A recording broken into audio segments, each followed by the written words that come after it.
Hi guys, today we're going to have a look at the YouTube channels for some of rugby's top competitions. I'm on holiday this week. The day job has said I got too much annual leave. I need to use some, so I am going to be out of Auckland for a few days. So this is kind of a pre-recorded video. We'll have a look at the Pro 14, the Premiership, Top 14, Super Rugby, Six Nations, and World Rugby's websites, and we'll have a look. How good is their content on the old tube? And yeah, basically, is it worth a watch? I've only put real three categories. Stuff that I would expect to see on any kind of major sporting network. I would expect to see highlights of the games. That surely should be a minimum. I would some kind of like top 5 or 10 list, top 5 tries of the week, top 5 plays, top whatever. It needs to be a top something list. Not even a necessary list, but like a play of the week or something like that. And then maybe some kind of additional content, interviews, podcasts, like weird and wacky stuff. That's the kind of stuff that I would expect if I had my hands on all that content at one of these places. That's probably what I would be doing with it. But anyway, and it's what other kind of major sporting networks do as well. But anyway, let's have a look at these sites. All right, let's start with the Pro 14. This is their YouTube landing page. It's got a pretty slick banner. Pro 14. A lot of the players that are represented in the competition with the trophy. That's all well and good. 53.8 thousand subscribers as I record this. What is their most recent content? They got highlights packages from the most recent games. So I'll give them a tick for putting highlights. But to be fair, 3-minute highlight packages, that's pretty bloody stingy. But still, beggars can't be choosers. At least they are putting 3-minute highlight packages out there. They do also have... I reckon they would do well to change the wording on these, but essentially like breathless try from Chris Dean and Edinburgh Rugby. George Turner drives over for Glasgow Warriors. Warriors fire back with Matt Fagerson try. These are the kind of things that could make up a top 10 list. Top 10 tries of the week. Pick a moment from each game, and then that kind of stuff should, I would say, be more appealing than the current way they've got it. But I'll still give them that.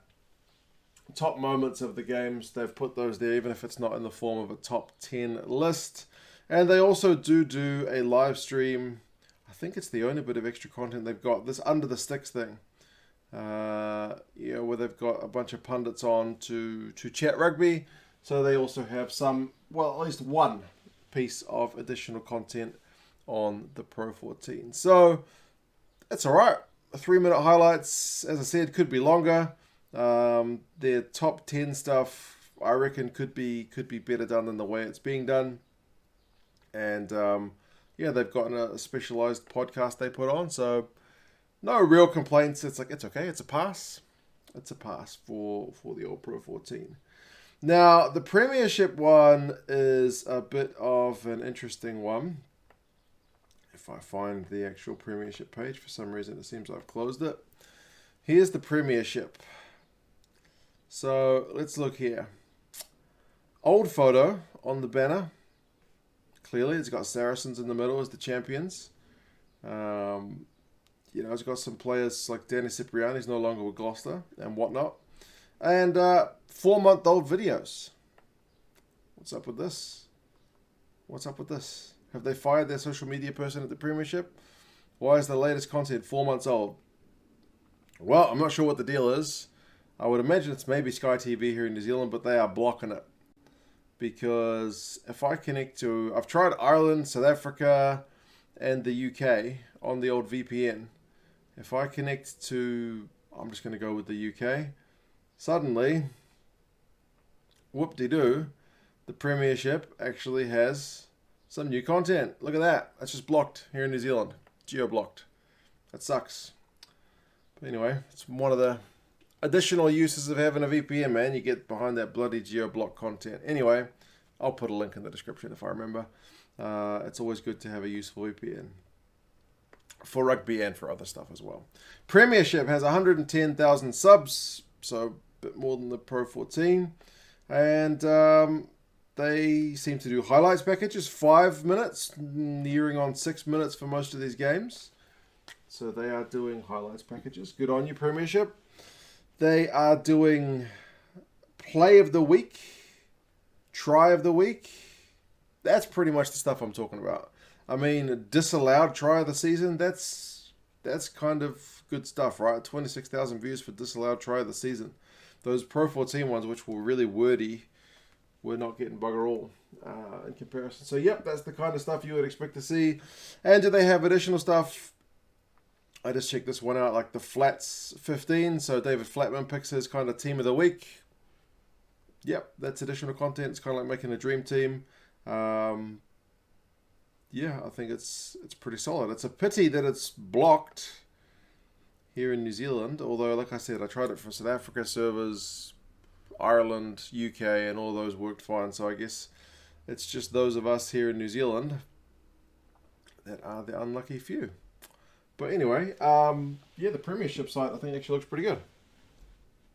5-minute highlights. Could be longer, but we'll still go with 5 minutes. For the top 14, they don't block their content for me here in New Zealand, which is nice.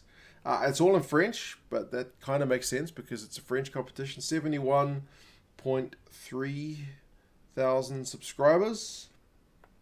They definitely like try videos. I know that this word, is it SI, is the word for try in French. So there's a lot of try videos, definitely. A lot more than I would say any of the other sites. And as far as I can work out, these ones are highlights videos. A résumé, I don't know. Summary, looks like the highlights. So it looks like they've got the highlights. And they've got the try videos, the kind of top videos.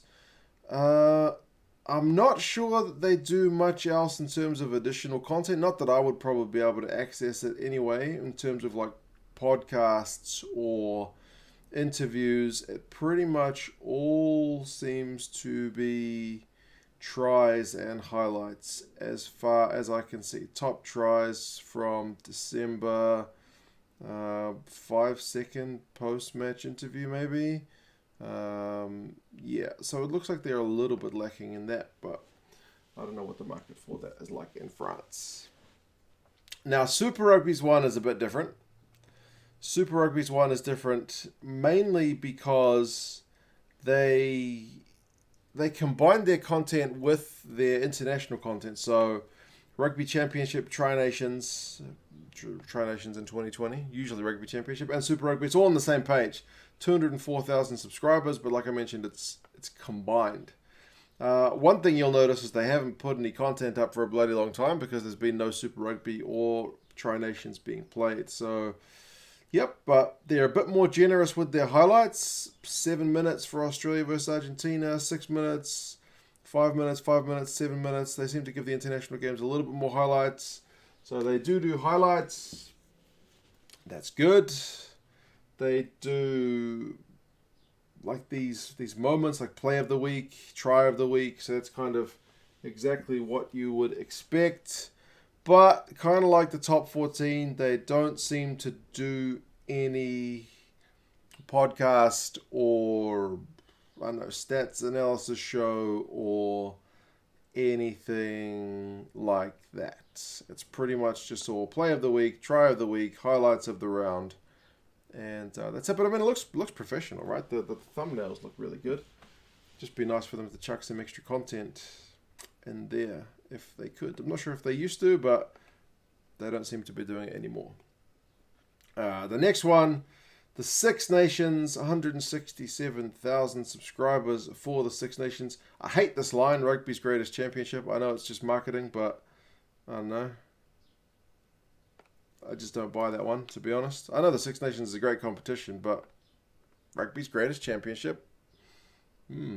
Anyway, they are in an awkward position that they have to produce like the same content 3 times. They've got this one in English, this one in Italian, this one in French.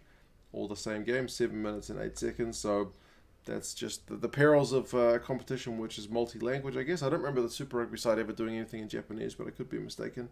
Or Spanish.